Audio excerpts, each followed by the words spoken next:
15 días ha tenido dolor de cabeza. En resumen, les duele la cabeza todos los días. 4% de los pacientes adultos mencionan ese trastorno. Creo que es algo que está muy, no sé, mal dicho porque es algo más frecuente, pero en el texto lo menciona como 4% si lo vamos a manejar. Este dolor de cabeza puede ser primario, secundario o mixto. Pacientes que tienen, por ejemplo, un dolor de cabeza potencial y al mismo tiempo tienen un dolor de cabeza secundario a una infección. Cuando se trata de una cefalea primaria, el tratamiento tiene 1 miligramo kilogramo peso. Si es una cefalea secundaria, o sea, con la cefalea primaria hemos visto las herramientas para diagnosticarla. Síntomas relacionados a los pares craneales. Cefalea secundaria, dentro de la anamnesis, dentro de la valoración del examen físico, se han encontrado algunas cosas más. El SNUP. Tratarás la causa antes de empezar algún tratamiento más específico como la mitriptilina. Este tipo de dolores de cabeza resistentes a fármacos, resistentes a analgésicos, están estudiados que se han utilizado medicamentos relacionados a anticuerpos monoclonales, relacionados a la calcitonina, el CGRP, y otros también relacionados y que se hacen un poquito más intervención, como la neuromodulación, a través de pulsaciones magnéticas, como se ve en el dibujo, y estimulación del par craneal 10, que habíamos mencionado dentro de la fisiopatología, que habíamos mencionado al par craneal 5 y al 7, pero cuando se cronifica ya hay la intervención del par craneal 10. Entonces, ¿qué tipo de cefaleas? Es una pregunta de examen. ¿Qué tipo de cefaleas están relacionadas a la resolución con neuromodulación o anticuerpos monoclonales? La cefalea en brotes, hemicrania paroxística, SUNA, SUN y la hemicrania continua. Que han sido dolores de cabeza que mencioné diapositivas atrás, que se parecen mucho a una presentación de migraña. Y eso es igual una recomendación nivel 1 que se maneja en las escuelas de neurología desde el año 2016. Entonces esto fue publicado por la revista de PNH y es conocido como el estudio ACT-1, ¿no? En los cuales se ha podido evidenciar que la estimulación no invasiva del nervio del par craneal 10 ha mostrado buenos beneficios en dolores de cabeza, sobre todo acá en el dolor de cabeza tipo clúster, que está relacionado a lo que hemos dicho como la cefalea en brotes. Respecto a la variedad y el abuso de los fármacos, porque esto para algunos puede ser un concepto nuevo. El hecho que te den analgésicos y que tú tomes analgésicos todos los días puede generarte un dolor de cabeza porque estás generando un desequilibrio a partir de lo que son los estímulos de la sensibilidad. Estás generando un desequilibrio en la percepción del dolor. Todos esos centros encargados de la percepción del dolor frente a una ingesta continua y diaria de analgésicos genera lo que es una respuesta paradójica y una hiperestimulación de las percepciones dolorosas. Entonces, si el paciente te menciona que le duele todos los días la cabeza, que todos los días toma ketorolaco, todos los días toma ibuprofeno, y ves eso sigue con dolor, este paciente entra dentro de la categoría de dolor de cabeza asociado a abuso de fármacos. ¿Cuál es el tratamiento? Retirar estos medicamentos. Y el paciente se sorprende porque te dices que deje de tomar los analgésicos. Pero no es una reducción pues súbita, tienes una reducción del 10% por semana más o menos. Y en este caso sí puede solucionarse con un analgésico, pero a una dosis muy baja, naproxeno 500 miligramos cada 12 horas. Es el único analgésico.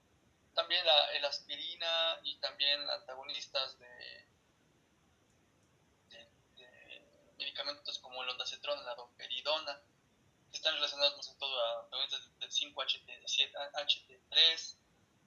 Son medicamentos que también se pueden utilizar, pero en el manejo intrahospitalario, ¿sí?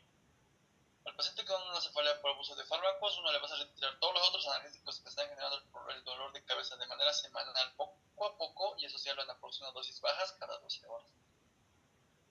Esos medicamentos le van a ayudar al paciente a estar libre del dolor de cabeza. ¿Qué más? Respecto a la cefalea primaria persistente, lo menciono otra vez, dolor diario, le duele todos los días la cabeza. Y que es un dolor de cabeza, al ser primario, es un dolor de cabeza que, recuerden bien esto, que es un concepto de neurología igual, todo dolor primario es un dolor de cabeza que es bien descrito por el paciente. paciente te va a describir como nadie cómo le duele la cabeza, qué es lo que le genera el dolor, cómo empieza, qué es lo que le empeora el dolor de cabeza. En el caso de los dolores de cabeza tipo migraña, el paciente sabe que le hace mal cierta comida, le hace mal ciertos olores, sabe qué días van a venirle, por así decirlo. La migraña conoce su aura, entonces son pacientes que conocen bien su dolor. Los de la atención, igual. Saben que algún problema que tengan en su oficina, en su trabajo, en su casa, un coraje que hayan hecho, saben cuál es su exacerbante, saben cuál es el dolor que va a desencadenar su dolor, y saben cuánto va a durar, y saben qué medicamentos le ayudan y cuáles no le ayudan. Mientras mejor te describa el dolor de cabeza del paciente, es un dolor de cabeza primario. Pero cuando el dolor de cabeza es difícil de describir, o sea, dice, pues me duele así una vez, otro día me duele así, pues es secundario, como ya lo hemos ido describiendo en las diapositivas pasadas. Vamos a hablar para poder acabar esta parte de dolores de cabeza, pues que es muy un poquito extenso. Pero voy a hablar con estas entidades que son un poco conocidas, pero sí están descritas en el libro de Harrison, porque hay que entenderlas y conocerlas. Dos tipos de dolores de cabeza finales, ¿sí? No relacionados a los previos, ¿no? Estos son otro tipo de dolores de cabeza, y estos son generados por poco líquido cefalorraquídeo o exceso de líquido cefalorraquídeo. Ahora, cuando un paciente pues va a tener una disminución de líquido cefalorraquídeo usando la lógica, pues serán pacientes a los cuales se les ha hecho una punción lumbar, le han retirado mucho líquido, pero pues no siempre pasa esto, ¿no? Hay alguna predisposición genética en el biotipo del paciente que pues son respuestas no esperadas. Esto no quiere decir pues que le vas a prohibir a tus pacientes o a tus familiares cercanos hacer una punción lumbar. Si hay que hacerla, hay que hacerla. Esto a veces es una respuesta idiosincrática. Entonces, cuando hay un dolor de cabeza por disminución de líquido cefalorraquídeo, el dolor de cabeza va a ser va a ser de la parte de la región occipital hasta la región frontal. Y también es dependiente de la posición. Este dolor de cabeza va a ceder en la posición de decúbito. Al recostar el dolor de cabeza va a estar, pues se le va a aliviar. Menciona cansante de función lumbar. Pacientes que han hecho mucha valsalva, que han empujado mucho, que hayan realizado mucha actividad física últimamente, muchas pesas. Hay unos pacientes que no estén acostumbrados. Estos pacientes pueden verse, o sea, puede ocurrir esto, pues que se provoca una inyección epidural, algunos pacientes que han recibido anestésicos, por ejemplo, y puede estar una lesión esperada hasta 12 días después de haber tenido la intervención. Son dolores de cabeza de los pocos, que mejoran con cafeína, por si acaso. Pregunta de examen también. Y que, pues, por ejemplo, el tratamiento se lo va a realizar con cafeína y solución salina fisiológica. Esto, pues, como recomendación en hospitales un poco tienen adictos a medicamentos de todo tipo. Los pasan de manera endovenosa en 2 horas. Pacientes que reciben parches de sangre o tratamiento con teofilina, que responden bien a estos tipos de tratamientos, pues tienen el diagnóstico de disminución de líquido cefalorraquídeo. En su resonancia magnética, estos pacientes van a presentar como un cerebro bien deshidratado, o sea, la resonancia magnética va a evidenciar un cerebro más chico de lo normal. Por tanto, todo lo que no es parénquima, por ejemplo, los senos venosos, las meninges, van a resaltar más. Ahora, por otro lado, cuando se habla de cefalea por aumento del líquido cefalorraquídeo, o sea, ahora usando igual la lógica, ¿qué entidades pueden aumentar un líquido cefalorraquídeo?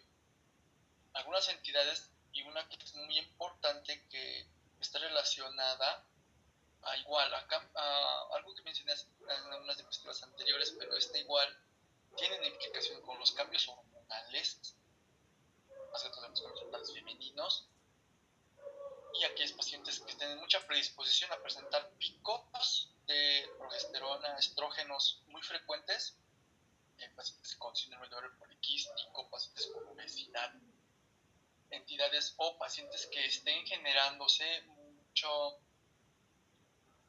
exceso de lo que es dióxido de carbono, las roncadoras, ahí estamos, las roncan en las noches y tienen mucho dióxido de carbono, que químicamente va a generar, se pueda formar más líquido cefalorraquídeo y presenten un aumento de líquidos cefalorraquídeos.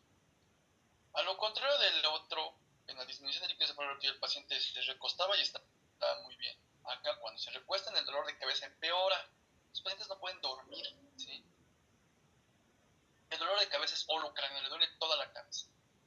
Tiene síntomas oculares. Los pacientes mencionan que llegan a perder la visión por completo a momentos, la llegan a recuperar a otros momentos.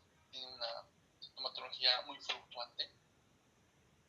La resonancia magnética va a evidenciar evidentemente una alteración a nivel de lo que son la presión la disminución de la percepción de los surcos cerebrales, porque este cerebro está muy dilatado, hay mucho líquido cefalorraquídeo. Los globos oculares van a evidenciarse como ponchados, o sea, aplanados.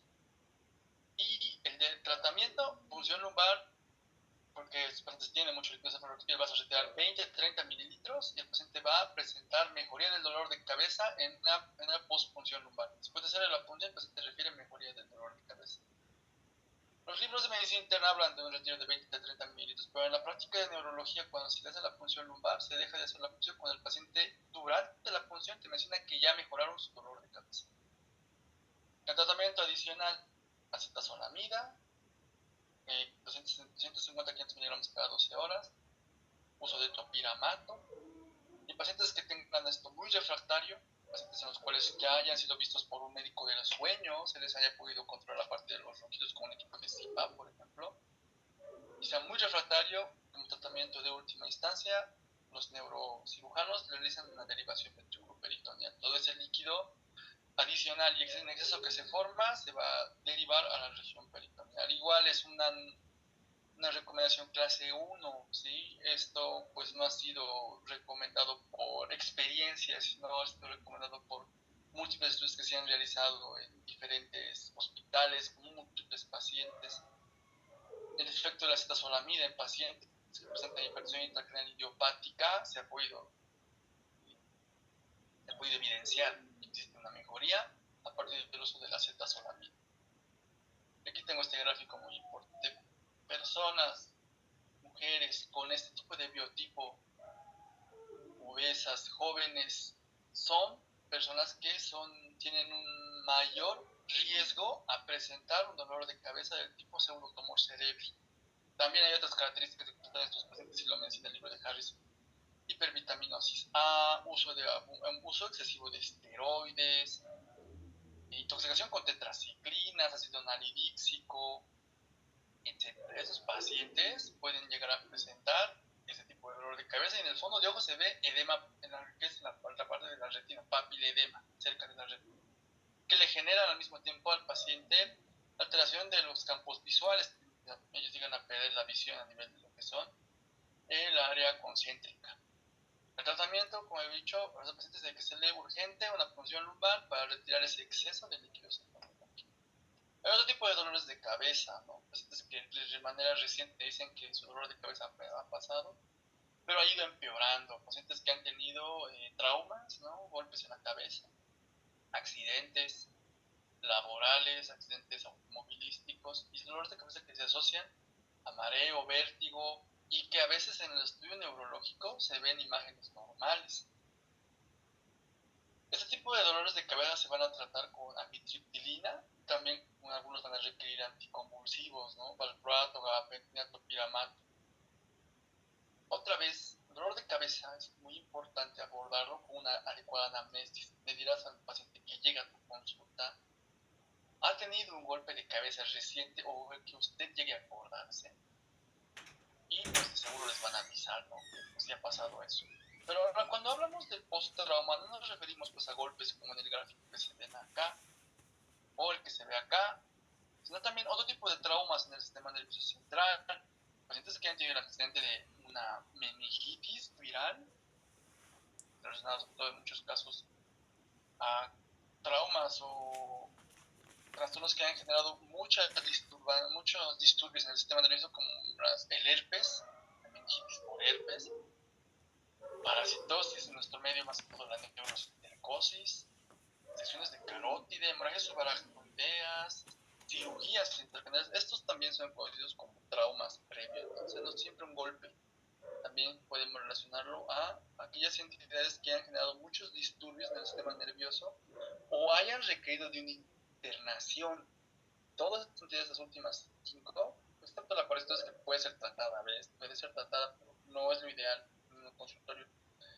La mayoría de estas entidades todas se ven en pacientes que se han hospitalizado. Entonces, los pacientes te mencionarán, sí, una vez me hospitalicé en una sala de neurología, en una sala de medicina interna, 2, 3 semanas por tal motivo. Ese también es un trauma, ¿no? Y puede generarle hasta 10 o 20 años después un dolor de cabeza. Bien, como conclusiones, el primer nivel de atención debe estar preparado para identificar causas secundarias del dolor de cabeza porque son generalmente los dolores de cabeza que van a llevar a la muerte del paciente.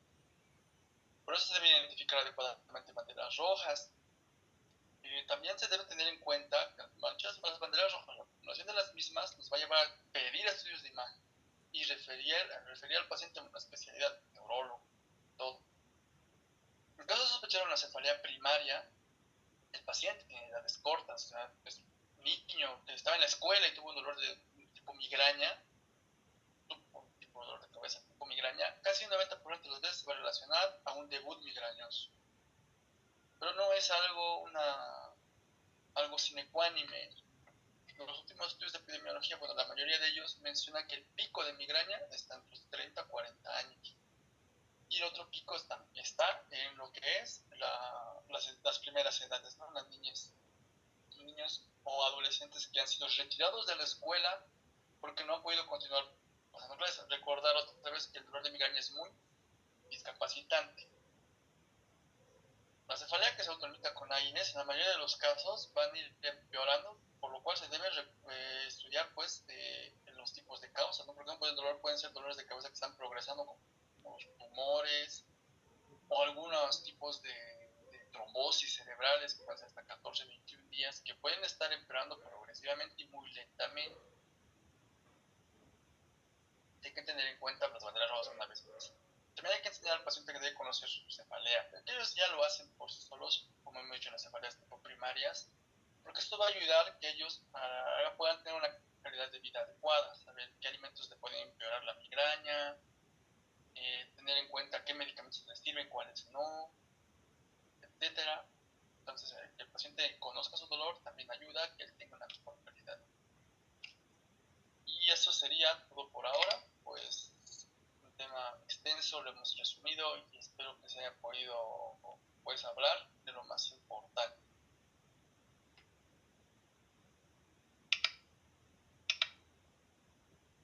Doctor, buenas noches. Yo tengo una consulta. Adelante. Doctor, disculpe. Bueno, con todo lo que usted ya nos acaba de refrescar, ¿no? Todo lo que nosotros ya sabíamos. Doctor, por ejemplo, ¿qué pasaría en el caso de una persona que efectivamente tenga, a lo que estoy viendo ahora, todos los síntomas de una cefalea de tipo primaria? Por ejemplo, este es mi caso, doctor, que, bueno, yo ya estaba a punto de, bueno, en estos días, ¿no?, de irme a hacer una imagenología, a neurocirugía, porque, pues bueno, mi cefalea, yo la tengo esto desde que tenía mis 15 años. Actualmente tengo 26 años y he ido cronificando, se podría decir. Yo, doctor, tomaba bastantes migranol, porque de verdad era algo que no podía soportar y estaba todo bien, pero hace ya 6 meses que el migranol no me hace nada y como usted dice, doctor, es un dolor discapacitante realmente. Entonces yo he empezado a tomar otro medicamento que es el Cofag Gold Forte y pues viendo todo lo que me ha explicado, yo sé que estoy haciendo mal. Entonces, doctor, no sé quién me podría aconsejar si realmente ir y hacerme esa imaginología a pesar de que esté enseñando ya, o sacar una cita directamente con neurología, o no sé, por favor. Ah, sí, algo más. Y doctor, también aparte del maltratamiento, ¿no?, y del uso y abuso de los AINES, ¿qué más hace que se cronifique más una cefalea, doctor? Bueno, vamos a responder poco a poco las preguntas que me han hecho. Sobre todo esta parte del qué significa un dolor de cabeza. Pues significa un dolor de cabeza el hecho de que no se sepa exactamente qué tiene el paciente, ¿no? Y es lo que está pasando con usted. Si es una cefalea primaria o una cefalea secundaria, desde luego. Son muchos años para una cefalea secundaria, algo desarrollándose. Generalmente son emergentes. Esto es una cefalea primaria.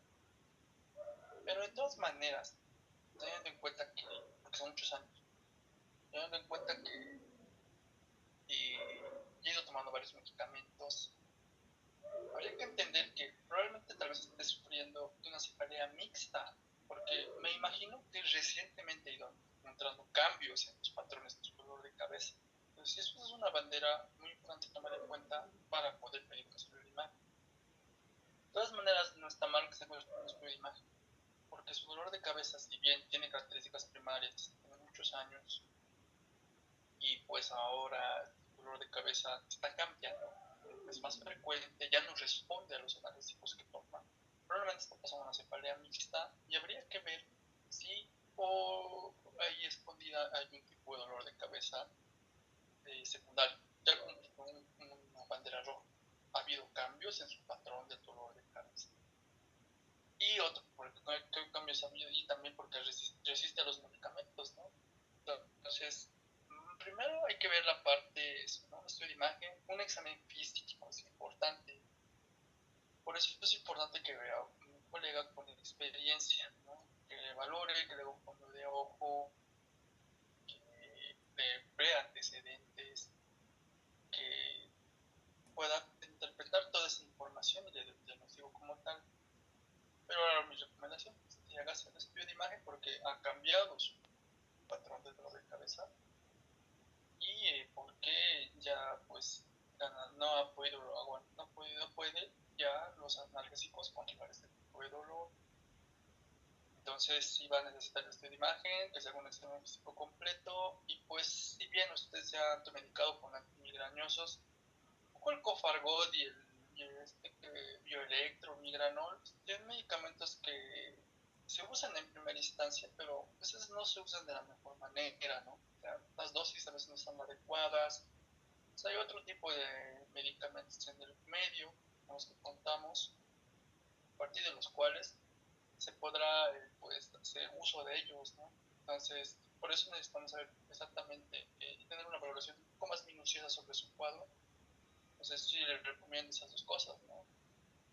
Usted visitar con un neurólogo que tiene muchísima experiencia en la parte de la cefalea, más que todo para relacionar lo que usted dice con el examen físico y el estudio de imagen, que en su caso no estaría de más porque ha cambiado el patrón del dolor de cabeza.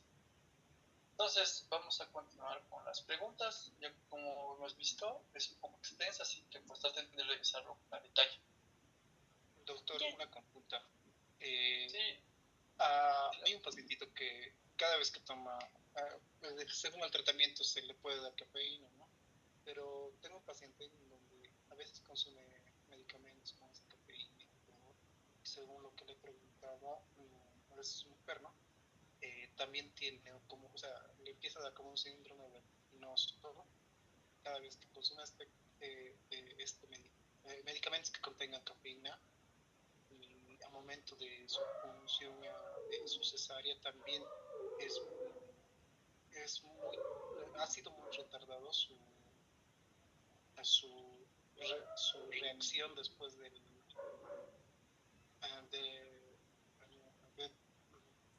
de darle Anestesia. esta anestesia. Ha tardado mucho en reaccionar. Entonces, también después de eso me ha indicado que los medicamentos a la cafeína le afectan. ¿Qué pudiera hacer? O si hay otro medicamento que podamos dar en vez de la cafeína.